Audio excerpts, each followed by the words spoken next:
아멘. 어저께나 오늘이나 언제나 변함없으시고 동일하신 하나님, 흔들리지 않으시고 움직임이 없으신 그 하나님을 우리가 붙들어 나아갑니다. 주님, 우리가 주님만을 신뢰합니다. 우리 그렇게 함께 찬양의 고백 올려드리기 원합니다.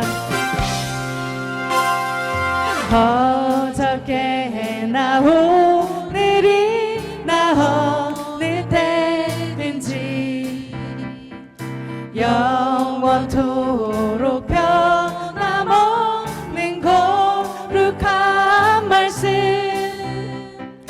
믿고 순종하는 이의 생명 되시며 한량없이 아름답고 기쁜 말일세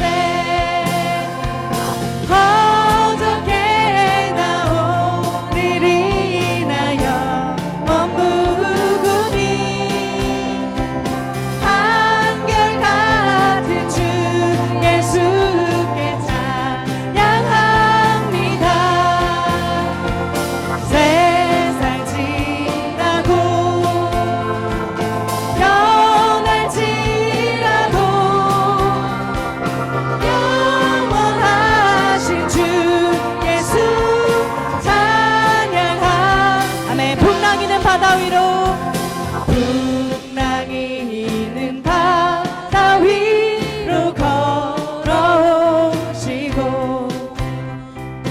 갈릴리의 험한 풍파 잠잠케 하고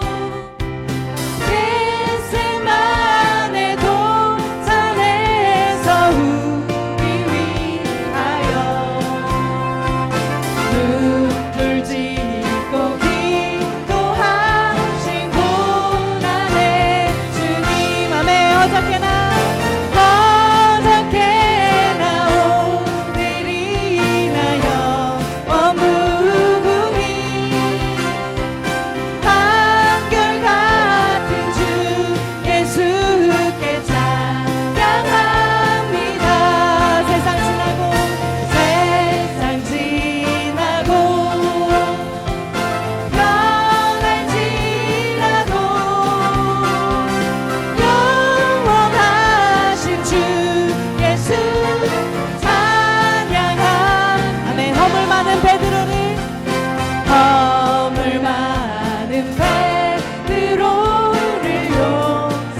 용서하시고 의심 많은 도마에게 확신 주시고 사랑하는 그의 제자 가슴에 안고 부드러운 사랑으로 품어주셨네. 아멘. 어저께나 오늘이나 영원 무궁히 한결같은 주 예수께 찬양합니다. 세상 지나고 변할지라도 영원하신 주 예수 찬양합니다. 내 마음으로 행하시던 주님 오늘도 한결같이 우리 곁에 함께 계시고 우리들을 영접하러 다시 오실 때 변함없는 영광의 주 주님의 아멘. 어저께나 오늘이나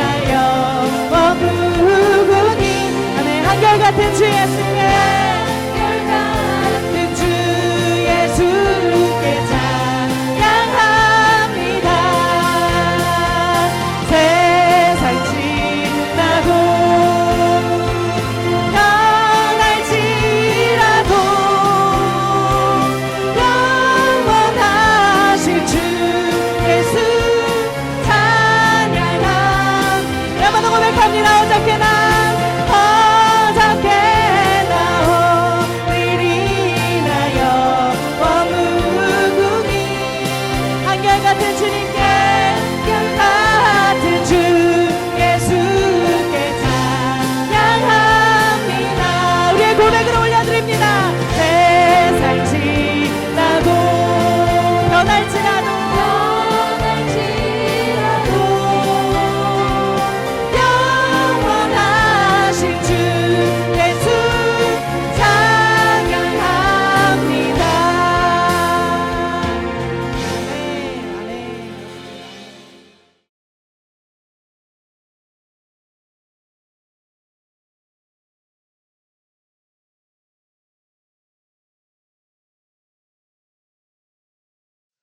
아멘. 이 중곡동은 저에게 사실은 낯선 동네가 아닙니다. 저는 이 길 건너에 있는 능동에서 태어났어요. 네, 그런 리액션 우리 부목사님이시죠? 네. 네, 저도 그렇게 교육받았어요. 네. 그래서 어릴 때 저희 집은 여의도 순복음교회를 다녔었거든요. 그래서 여의도 순복음교회 차가 버스가 이 능동, 군자동, 중곡동을 완전히 동네를 다 헤집고 제가 여기를 지나갔던 기억도 어렴풋이 났어요. 이 고개를 버스로 지나갔다. 그래서 이 교회, 그때는 이 교회가 어떤 교회인지 몰랐지만 이 길이 좀 익숙해요. 그래서 저희 집이, 제가 어리 살던 집이 문을 열면 지금도 있으려나 모르겠어요. 어린이대공원 철조망이 저희 집 문 열면 있었어요. 그래서 제가 아침 먹고 우리 어머니에게 다녀오겠습니다 하고 담을 넘어서 어린이대공원에서 놀다가 배가 고프면 다시 집으로 복귀하고 이런 유년 시절을 보냈던 곳이라서 이 중곡동이 낯설지는 않습니다. 저는 지금 우리 담임 목사님께서 소개해 주신 것처럼 말레이시아에 있는 쿠알룸푸르라는 도시에 있는 한인교회를 섬기고 있고, 저희 교회는 세 분의 선교사님이 함께 사역하고 계세요. 원주민이라고 해서 오랑하슬리라고 해요. 말레이시아 말 오랑하슬리에서 산사람이란 뜻이에요. 산에 사는 사람을 원주민이라고 하거든요. 그래서 원주민들을 섬기고 있는 선교사님, 그리고 그 주변에 있는 캄보디아, 필리핀, 뭐가 있더라? 라오스, 그 있는 난민들이 넘어와 있어요. 그러면 그 난민들은 말 그대로 불법 체류자거든요. 근데 그 자녀들을 학교로 모아서 교육시키면서 복음을 전하는 난민학교 이 선교사님. 이 말레이시아는 대표적인 선교가 이 원주민 선교랑 그리고 난민학교입니다. 그래서 저희 교회는 그 난민학교를 운영하시는 선교사님, 그리고 이 원주민들과 먹고 살고 계시는 함께 동고농락하시는 선교사님이 이렇게 세 분이 함께 저와 같이 저희가 함께 사역하고 있습니다. 그래서 저희 교회 또 이 외국에서 계시는 한국 분들은요, 똑같은 한국인이신데 마음이 조금 한국인인데 한국인이 아닌 것 같은 게 있으니까 1980년대에 넘어오신 분들은 1980년도에 그대로 머물러 있어요. 한국분. 그리고 1990년도에 오신 분은 1990년도 그게 그대로 머물러 있어서 조금 다른 느낌이 있어요. 그래서 신앙도 조금 달라요. 신앙도 이렇게 아멘 하시고 이렇게 하는 게 좀 해외에서는 좀 어려워요. 그래서 제가 설교하고 막 이럴 때 내가 영어로 설교를 하고 있는 건가라는 느낌이 들 때도 있을 정도로 해외에서 신앙생활하는 게 사실은 참 어렵습니다. 목사님 말씀 것처럼 이 말레이시아는 이슬람의 나라예요. 이슬람이 국교입니다. 그래서 하루에 5번씩 우리 아주 어르신들은 기억할 거예요. 옛날에 우리 5시인가 6시 되면은 각 마을마다 빰빰빰 애국가 그 나오잖아요. 그렇게 방송이 나와요. 전 지역이.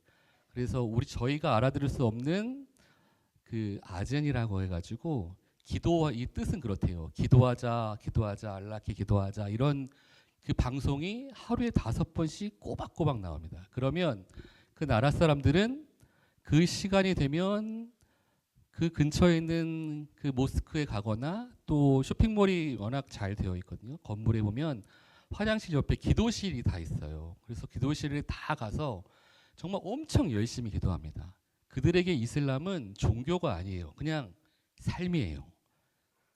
해도 되고 안 해도 되는 게 아니라 밥 먹는 것처럼 너무도 익숙한 게 바로 그들의 이슬람인 겁니다. 그래서 제가 처음 왔을 때 저희 교인분들이 이런 말씀을 했어요. 목사님, 여기 이 말레이시아에 적응한 게 어떻게 되냐면요, 그 아젠 소리가 안 들리고 잘 주무시면 적응된 거예요 라고 하시더라고요. 근데 금방 피곤하니까 잘 자더라고요. 근데 그만큼은 또 뭐가 어려움이 있냐면, 그렇게 이 보이지 않는 영적 싸움이 엄청 셉니다. 그래서 교회에서 기도하는데 기도가 잘 되지 않을 때가 너무 많아요. 그래서 저와 아내가 그렇게 기도를 쌓아가고 있긴 한데 참 어려운 겁니다. 그래서 여러분들, 이렇게 좋은 환경에 좋은 교회, 그리고 앞에서 찬양 인도하시는 우리 목사님, 그리고 우리 찬양대원들, 이렇게 자유롭게 기도하는 게 얼마나 큰 축복인지 몰라요.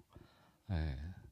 이 말레이시아에서는 정해진 곳, 그리고 이 종교 경찰들이 따로 있거든요. 종교 경찰들이 따로 있어서 예배하다가 잘못 걸리면 추방당할 수도 있어요. 그래서 좀 그리고 한국 사람들끼리 이 예배 드리는 건 상관없는데, 제가 만약에 지나가는 말레이 분들에게 하나님은 살아계십니다 라고 하면 저는 추방당하는 거예요.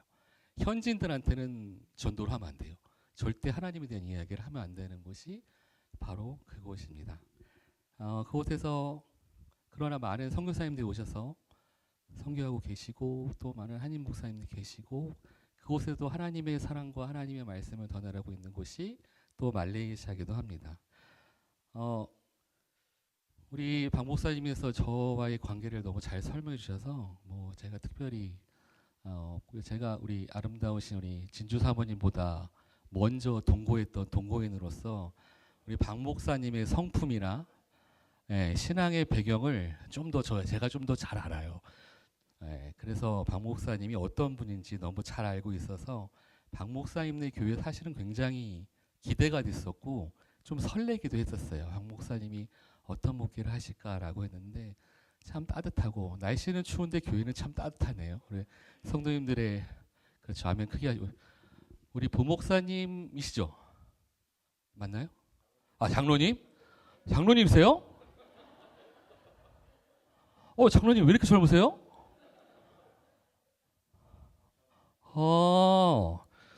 친구할 뻔했네. 너무 장로님이 너무 젊으셔서 깜짝 놀랐네. 장로님이시군요. 장로님만큼만 아멘 하시면 천국은 그냥 가실 거라 믿습니다. 박 목사님 통해서 제가 이 교회 왔고, 오늘 선교관에 이 초대를 받았는데, 이렇게 선교사들을 위해서 배려하는 선교관은 처음이었어요.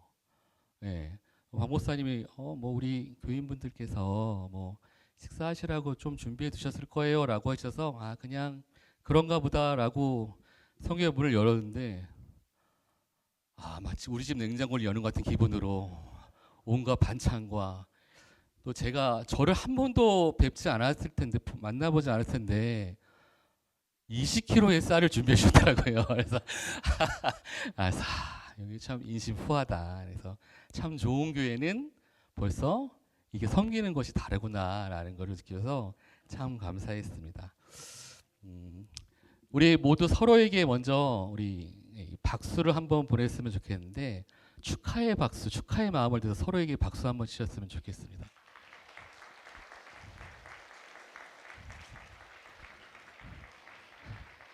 지금 왜 박수를 치는지 아세요?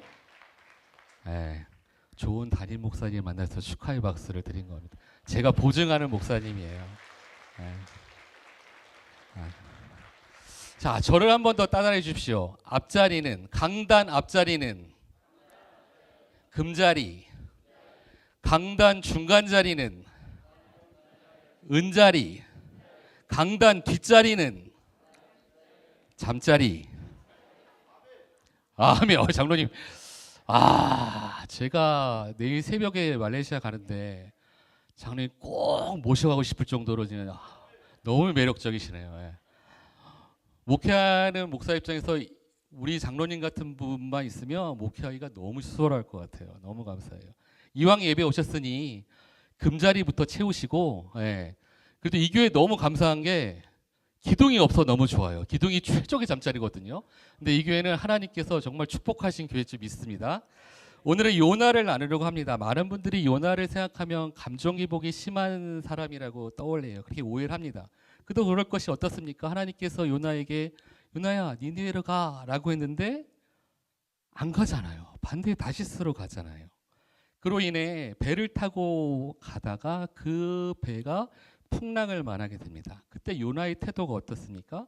1장 12절 말씀을 우리 함께 볼까요? 1장 12절 말씀 함께 읽어봅시다. 시작. 그가 대답하되 나를 들어 바다에 던지라. 그리하면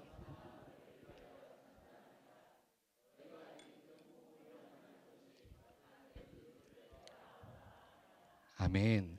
우리 12절 말씀을 보시면 요나가 이 폭풍이 누구 때문인지 알아요. 자기 때문인지 알아요. 만약 제가 요나였다면 하나님 잘못했어요. 하나님 용서해 주세요. 제가 다시 니느웨로 갈게요라고 바로 회개할 것 같은데 요나는 그러지 않았어요. 뻔히 자기 때문인 줄 알면서도 나를 바다에 던지라고 이야기합니다. 그리고 결국 바다에 빠지고 큰 물고기에 삼켜져서 3일 동안 그 안에 갇혀서 회개한 후에 다시 나오죠. 그래서 알다시피 니느웨로 갑니다. 그 니느웨에서 하나님의 말씀을 전해요. 근데 그 니느웨가 3일 동안 걸어가도 다 못 볼 정도의 큰 도시인데 단 하루만 복음을 전해요. 그렇다면 이게 3일짜리를 하루로 압축한 것이 조금 설렁설렁 되겠죠. 그러니까 대충 한 거예요, 그나마. 그래 열심히지 않았습니다. 그런데도 아주 놀랍고 흥미로운 일이 발생합니다. 하루 동안 그 요나의 말씀을 들은 니느웨 사람들이 지위를 막론하고 하나님께 회개하고 금식을 선포하고 진심으로 흐느끼자 하나님께서 그걸 보시고 니느웨에 내릴 재앙을 멈추십니다. 그런데 하나님께서 니느웨 향한 그 용서가 요나에게는 흡족하지 않았어요. 마음에 들지 않아서 매우 싫어하면서 하나님께 화를 냅니다. 그래서 우리가 요나가 오락고락 감정 변화가 심한 사람이라고 이야기하는데 요나는 하나님하고 싸우고 있는 거예요. 요나에게는 절대로 변하지 않는 질문이 하나 있었어요. 하나님, 왜 니느웨입니까? 왜 니느웨를 용서하십니까? 우리를 저렇게 괴롭히는 저 이방 민족 니느웨를 왜 용서하십니까? 거기에 대한 이 분풀이가 있었어요. 바로 이것이 요나의 마음이었어요. 우리 백성을 괴롭히는 멸망시키는 그 니느웨 사람을 용서 하나님이 너무도 싫었던 거죠. 니느웨가 예뻐 보일 리가 없습니다. 그런데 우리에게 모두 요나와 같은 심정이 있어요. 우리 입장에서 볼 때 저 사람은 좀 저분은 좀 그런데 하나님이 저 사람, 내가 싫어하는 저 사람, 내가 마음에 드는 저 사람을 축복하려고 하시면 우리는 그게 너무 싫은 거예요. 하나님, 아니 왜 저 사람을 그렇게 축복해 주세요? 하나님 왜 저 가정을 저렇게 축복해 주세요? 우리가 그렇다는 거죠. 우리의 마음에 그런 것이 있어요. 내 뜻이 먼저라는 것이죠. 유대인들은 이 아브라함과 이삭과 야곱의 제사님이 하나님의 선택받은 선민이었지만 그들이 경건하고 그들이 잘나고 그들이 부자의 하나님이 선택하신 게 아니라 그냥 하나님이 그들을 선택하셨기 때문에 사랑하신 건데 그들은 자기 것이라 생각했던 거죠. 요나도 마찬가지였어요. 그래서 하나님은 하나님이 니느웨를 구원하실 것을 요나는 알고 있었기 때문에 이 니느웨를 안 간 거였거든요. 그래서 다시스로 향합니다. 근데 우리가 읽은 17절 말씀을 보시면 여호와께서 이미 큰 물고기를 예비하사라고 기록되어 있습니다. 하나님께서 요나를 만드셨잖아요. 그러니까 요나의 이 성품을 다 알아요. 쟤는 내가 이렇게 하라면 바다에 빠질 거야. 그래서 하나님께서 이미 요나가 죽지 않게 큰 물고기를 예비해 두셨다가 요나를 물고기가 얼마나 큰지 사실은 조금 잔인한 말이지만 씹어 삼킬 수도 있잖아요. 그런데 통째로 삼키게 하셨다고요. 죽지 않게. 하나님이 그렇게 요나를 향한 치밀한 사전 작업이 있으신 거죠. 그리고 2장 3절과 5절 말씀도 볼까요? 3절 5절이면 주께서 우리 함께 읽읍시다. 주께서 나를 기쁨 속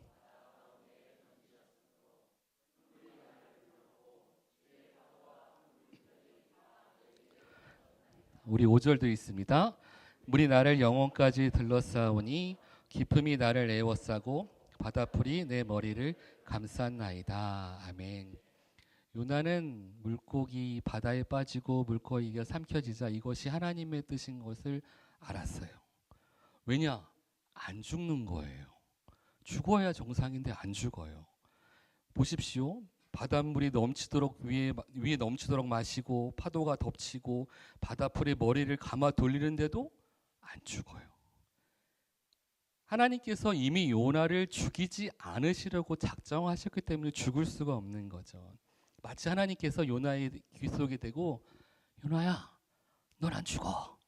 절대 넌 안 죽어. 이렇게 말씀하시는 것 같아요. 요나는 하나님의 마음을 깨달았죠. 그래서 이거는 내가 할 수 없는 거다라고 하나님께 회개하고 니느웨로 간 것입니다. 내가 가야 되는구나. 그것이 하나님의 마음이구나. 그렇게 하나님께서 요나를 돌려 세우십니다. 누구나 우리 어른분들이 가장 잘 하시는 말씀, 제가 이 강원도에서 첫 목회를 했거든요. 강원도 영월의 산골에서. 그러면 어른들이 제일 많이 하시는 말씀, 아프신 어른들이 어르신 병원 가서 진료 받으셔야 돼요. 그러면 꼭 하시는 말씀이세요. 내 병은 내가 알아요. 강원도에서. 내 몸은 내가 다 알아요. 안 가도 돼요. 이렇게 얘기해요. 마치 우리가 그 마음이에요. 우리는 내가 다 안다고 생각합니다. 내가 나를 만들지도 않았는데 내가 다 안다고 생각해요. 근데 사실은 자신에서 자신이 잘 모르거든요. 사람은요, 우리는 쉽사리 변화하는 존재가 아니에요. 사람이 언제 변합니까? 흔히들 사람이 죽을 때 돼야 변한다고들 하잖아요. 그처럼 사람이 변하는 게 어려운 것입니다. 사람은 고통을 당하거나 큰 충격을 당하면 변하게 돼요. 아무리 육체와 정신이 강한 사람도 무너질 때가 있는데 지금껏 자신들이 쭉 해왔던 일이나 하여튼 모든 신념이 무너지면 그 사람이 변하게 되는 겁니다. 저나 여러분이나 마찬가지로 그렇게 변하기 힘든 존재예요. 직분이 있다고 해서 또 교회 오래 다녔다고 해서 오래 살았다고 해서 변하지 않습니다. 언제 변합니까? 하나님이 만지시는 자만 변화되는 것입니다. 그래서 세계 곳곳의 선교사님들이 그곳에 나가서 그 땅의 원주민들 그리고 그 땅의 사람들에게 그 변할 기회를 주기 위해서 선교하시는 거거든요. 신앙생활을 하면서 내가 생각하고 내가 추구하는 습관과 행동들이 경건이라고 우리는 많이 착각합니다. 그런데 그건 아니죠. 바리새인도 똑같았거든요. 하나님의 마음으로 신앙생활을 한 것이 아니라 내 생각, 내 습관, 내 행동으로 신앙생활을 했기 때문에 하나님과 맞지가 않았던 것이죠.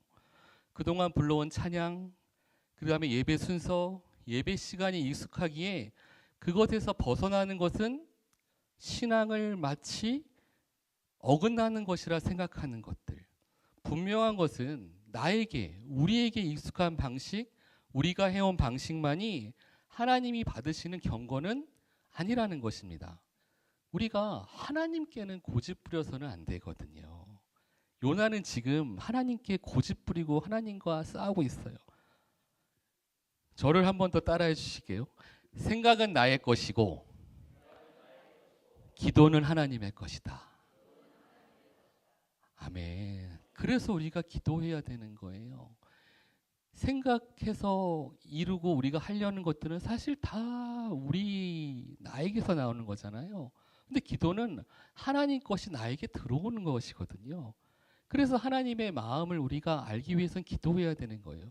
근데 우리는 늘 나를 먼저 봅니다. 내 마음 먼저고요. 내 생각 먼저고 내 계획 먼저고. 이스라엘 백성도 그런 줄 알았거든요. 근데 하나님은 그게 아니었어요. 하나님은 오늘 요나가 그렇게 싫어하는 니느웨를 구원하시려는 것은 사실은 니느웨를 사랑하지만 니느웨가 주 타겟이 아니었어요. 그것은 바로 요나를 향한 하나님의 마음이었거든요.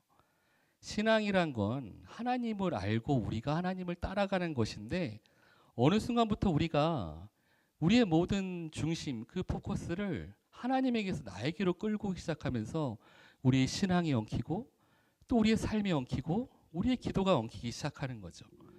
우리가 아주 하나님께 당당하게 싫어요 하고 말하면 하나님께 등을 돌리는 겁니다.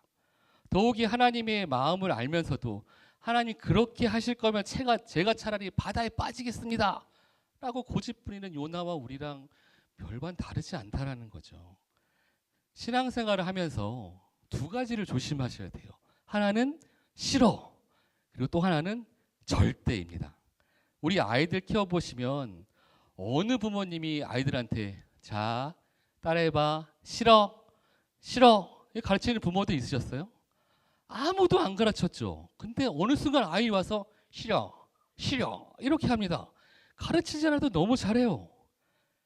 싫어가 뭡니까? 자신의 고집이죠. 자신을 주장하고 싶은 단어입니다. 그런데 우리가 하나님께 그렇게 싫어를 너무 많이 한다는 거예요. 때로는 말로 싫어하지 않지만 행동으로 싫어를 아주 과감하게 잘 하고 있지 않습니까? 제가 이제 공부를 마치고 단독 목회를 시작해야 될 때 이 주변 분들이 저에게 물어보셨어요. 이렇게 어디서 어느 곳에서 목회하고 싶어요? 이렇게 물어봤어. 너 어디 가서 목회하고 싶어? 근데 보시다시피 제가 서울에서 태어나서 서울에서만 살고 서울에서만 생활했기 때문에 믿지 않는 눈빛인데 서울 사람이에요. 예. 그래서 당연히 목회도 서울이라고만 생각했어요. 심지어 대학교까지 다 서울만 다녔고 초중고 다 서울만 다녔거든요. 그런데 저는 당연히 서울이라 생각했기 때문에 나는 절대로 시골은 못 가. 난 서울에서 목회해야 돼. 나 서울 사람이야. 그런데 하나님께서 저를 강원도 영월군 김삿가면 내리라는 오후 3시만 되면 해가 지는 마을로 저를 보내주셨어요. 그래서 그 강원도 영월에서 한 7년간 목회를 했습니다. 한 7년 정도 목회하니까 이제 주변에 있는 목사님들이 최 목사님은 다음 임진을 어디로 가고 싶으세요? 이렇게 물어봐요. 그러면 제가 또 7년을 이 시골에 살다 보니까 시골이 너무 좋은 거예요. 그래서 저는요 절대로 서울은 안 갑니다. 양보하면 뭐 제천 정도 그냥 중소도시가 좋은 것 같아요. 이렇게 늘 그렇게 얘기했어요. 저를 묻는 모든 분에게. 그리고 2달 후에 서울에 있는 교회 부목사로 가게 되었습니다. 그래서 그 부목사로 9년을 섬겼어요. 그리고 이제 9년을 섬기고 이제 목회를 나가게 될 때 또 저에게 이상하게 제가 누가 봐도 서울 사람이고 대한민국 사람인데 저에게 그렇게 이상하게 해외 목회지에 대한 제안이 많았어요. 멕시코, 파키스탄, 태국 뭐 몇 나라가 와서 해서 제가 늘 커트를 했습니다. 그러면서 했어요. 해외는 말이죠. 놀러 가는 곳이지 사람이 살 곳이 아닙니다. 해외는 여행하는 곳입니다. 라고 이렇게 말했는데 제가 지금 말레이시아에 살고 있습니다. 제가 말레이시아에 딱 가고 깨달은 게 있어요. 앞으로 내 인생에 절대는 없다. 제가 스스로 내린 결론이 이것입니다. 사람에겐 절대가 없다. 절대는 오직 하나님뿐이다. 저는 그 이후로 설교를 하거나 뭐 글을 쓰거나 뭐 할 때 절대라는 단어를 하나님께 쓰일 때 외에는 사용하지 않습니다. 마치 이스라엘 백성이 하나님의 이름을 함부로 못 부르듯이 저한테는 그 단어가 절대라는 단어예요. 하나님께 쓸 때 외에는 절대 사용하지 않습니다. 아이고 또 썼네. 정말 사용하지 않습니다. 중국교에서 제가 그동안 지켜왔던 걸 내가 한 번도 안 쓰고 있었는데 그렇게 사용하고 있습니다. 우리가 인생을 살아가고 신앙생활 하면서 하나님과의 관계를 우리가 계속 볼 때 마태복음에 예수님께 영생을 구하고자 하는 부자 청년이 선생님이시여 제가 영생에 들어가려면 어떻게 해야 될까요? 라고 물어보니까 예수님께서죠. 내 계명을 지키고 그리고 충성하라 라고 얘기하자 청년이 자신 있게 얘기합니다. 저건 다 지켰는데요? 이 모든 것을 내가 다 지켰는데 아직도 무엇이 부족합니까? 라고 예수님께 아주 당당하게 얘기해요. 그러나 예수님이 그 청년에게 이렇게 얘기합니다. 우리 20절 말씀, 21절 말씀 함께 볼까요? 21절. 제가 거기를 함께 읽어봅시다. 시작. 예수께서 이 시대에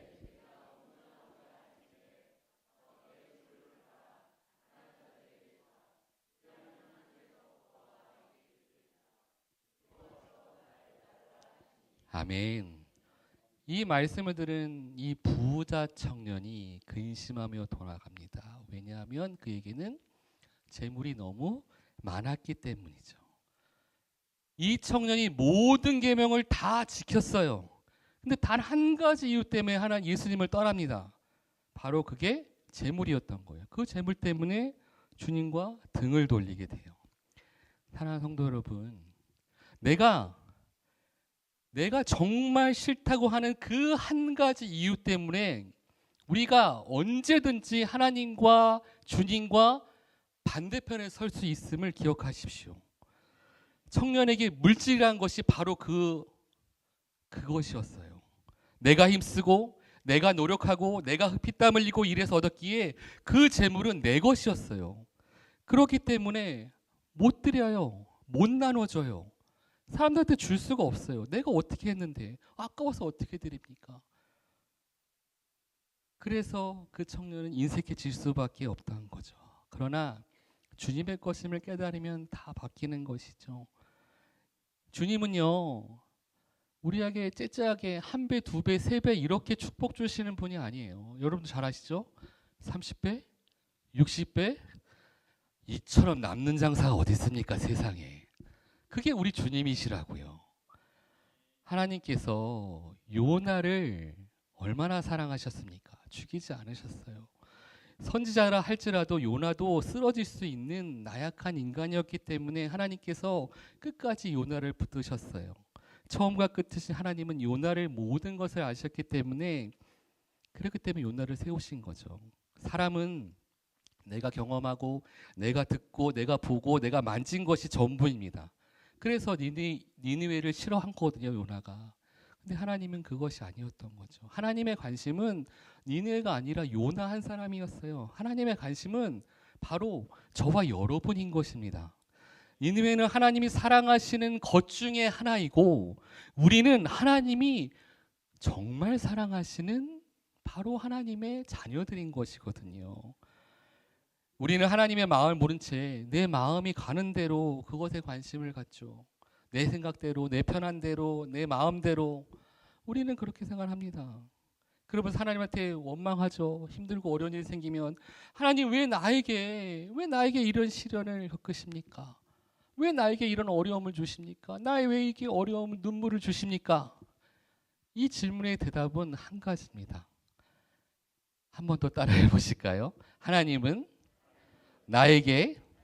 나에게 관심이 있으시다.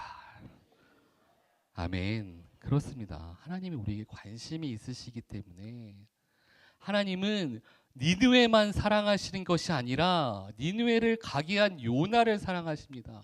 하나님께서 이 땅을 회복시키고 이 땅에 쓰임받게 하기 위해서 이 중국교회를 그리고 여러분 모든 성도들을 하나님께서 관심 있게 보시고 사랑하고 계신 거거든요. 하나님이 진정 원했던 것은 요나의 그 마음이 변화되게 원하신 겁니다. 요나가 어떤 사람인지 하나님께 뼛속까지 다 아시잖아요. 그래서 하나님은 요나밖에 없어서 요나를 쓰신 것이 아니라 하나님께 그렇게 씨름하는 그 요나를 사랑하시기에 그 요나를 내버려 두지 않은 겁니다. 사랑하시니까 변화시키고 싶고 사랑하시니까 때론 매를 드시는 거죠. 여러분의 옆집 아이가 참 인사를 잘해요. 너무너무 인사를 너무너무 잘해요. 그런데 그 아이는 공부는 너무너무 안 해요. 그러면 여러분 그 아이에게 야, 너 왜 이렇게 공부를 안 하냐? 하고 그 아이에게 회초리를 드실 분이 누가 있습니까? 다 경찰서 끌려가야 되는데 아니잖아요. 그럼 뭐라 그럽니까? 그 아이 보고 야, 너 인사 잘한다? 야, 너 예의가 바르구나? 야, 너 진짜 크게 될 거야?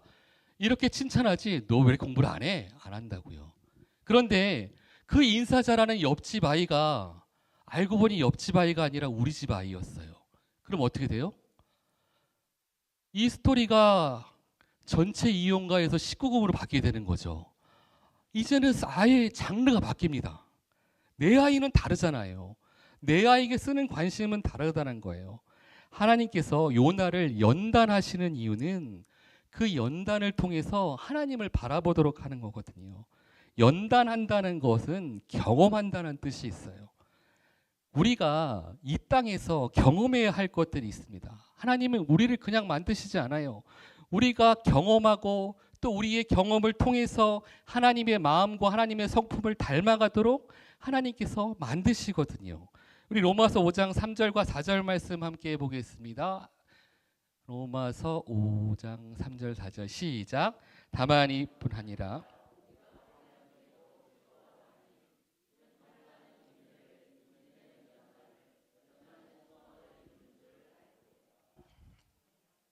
아멘. 이 요리사 대가의 손이나 팔을 보면 칼자국이 무수히 많고 화상자국이 많습니다. 그만큼 연단의 과정인 거죠. 연단은요, 적극적인 겁니다. 우리가 적극적으로 하나님께 나아갈 때 그 상처와 그 피땀이 어느 순간 우리에게 훈장으로 되돌려 오는 것입니다. 하나님께서 또 그렇게 우리를 변해서 쓰시는 거예요. 우리가 살아있는 한 환난과 시험을 반드시 당하게 되어 있습니다. 특히 하나님의 성도라면 더 당할 확률이 많이 있습니다. 그것은 내가 아직 시퍼렇게 살아있다는 증거고요. 또 마귀가 나를 대적하고 있다는 증거이기도 한 겁니다. 최대한 이 환난과 시험을 통과하셔야죠. 환난의 자리에서 그렇다면 굳게 서서 감사하십시오. 감사가 모든 환난을 이길 수가 있는 거예요. 다른 누구를 탓하지 마시고요. 자신을 바꾸시고 내가 변해야 합니다. 나의 환경 속에서 우리가 하나님의 마음으로 하나님의 사랑으로 살아가기 시작하면 우리의 그 환경에 하나님이 나를 통해 혹은 또 누구를 통해 일하기 시작하거든요. 하나님께서는 그 자녀들의 환경과 그리고 사람들을 통해 연단하시는데 그 과정이 쓸모없는 과정이 없다는 거예요. 우리가 쓸모없는 것처럼 받아들이려고 하지만 그렇지 않습니다. 적극적으로 인내하시고 적극적으로 감사하십시오. 해외에 있는 모든 이 목회자들이 정말 적극적으로 나서서 열심히 하는 그 이유는 바로 이거거든요. 하나님께서 연단하시고 또 그들을 변화시킬 것을 믿고 있기 때문에 때로는 목숨을 걸고 하시는 선교사님들, 그분들이 그것에 즐거워하며 나갈 수 있는 것 하나는 바로 하나님이 우리 모두에게 관심 있으시고 모두를 사랑하시는 것이 하나님의 역사이기 때문입니다. 여러분이 신앙생활 할 때 기도가 잘 안 될 때가 분명 생각보다 많을 것입니다. 그때 오늘 요나를 떠올려 보십시오. 나란 사람 그저 세상에 우연으로 뚝 떨어진 존재가 아니라 나란 사람 하나님께서 창세 전부터 계획하시고 이 땅에 보내주신 하나님의 아들과 딸임을 잊지 마십시오. 우리가 하나님의 걸작품입니다. 이것이 그냥 유행하는 유행가가 아니라는 거예요. 하나님께서 내 환경과 내 주변을 변화시키는 것이 아니라 먼저 나를 변화시킬 때 우리의 삶이 역전되고 기적이 되고 삶이 하나님께 동행하게 되는 것입니다. 바라옵기는 참 힘드시고 어려운 시절을 살고 계시겠지만 해외에 있는 단지 제가 살고 있는 말레이시아뿐만 아니라 어떤 나라에 있는 많은 교회들 그리고 많은 선교사님들 이렇게 모여서 예배하는 게 꿈 같을 수도 있거든요. 네. 저는 오늘 여러분들 어떻게 생각하실지 모르겠어요. 이렇게 네 분의 성도님들 찬양하시고 목사님 이 찬양인도 하는 게 사실 너무너무 감동되고 눈물이 됐어요. 사실 이런 과정을 보기가 너무 힘들거든요. 그리고 특송하러 이렇게 쫙 문화부 너무 감동이었어요. 진짜 너무너무 감동이었습니다.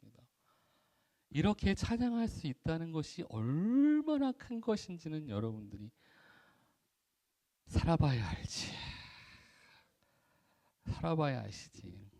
지금 누리고 있는 것이 얼마나 큰 행복이고 우리 교회가 이 중국 교회가 얼마나 좋은 교회인지 경험하시고 싶으면 요나처럼 다시스로 가시면 돼요. 그러면 눈물 흘리면서 돌아오시고 우리 박 목사님한테 막 눈물 흘리며 회개하면서 돌아오실 거예요. 근데 그러실 필요 없잖아요. 우리 옆에 계신 성도님들 서로 이렇게 인사할까요? 옆에 계셔서 참 감사합니다. 그렇습니다.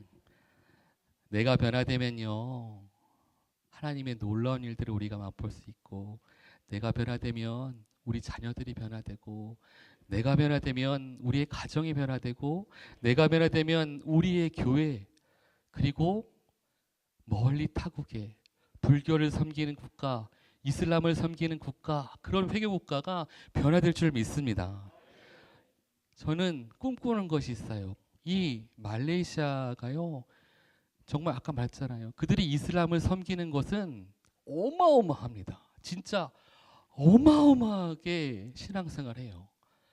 그래서 그들을 보고 기대해요. 야, 저들에게 알라가 하나님으로 변하면 얼마나 멋진 나라가 될까. 저는 그 나라를 꿈꾸고 있습니다. 이 말레이시아가 언제가 될지 모르지만 국교, 크리스찬, 기독교가 될 걸 소망하면서 지금도 그 땅에서 많은 선교사들과 함께 일하고 하나님의 일을 함께 하고 있으니까 여러분도 기억나실 때마다 단순히 말레이시아뿐만 아니라 세계에 있는 모든 아직 하나님을 모르는 사람들이 너무 많이 있어요.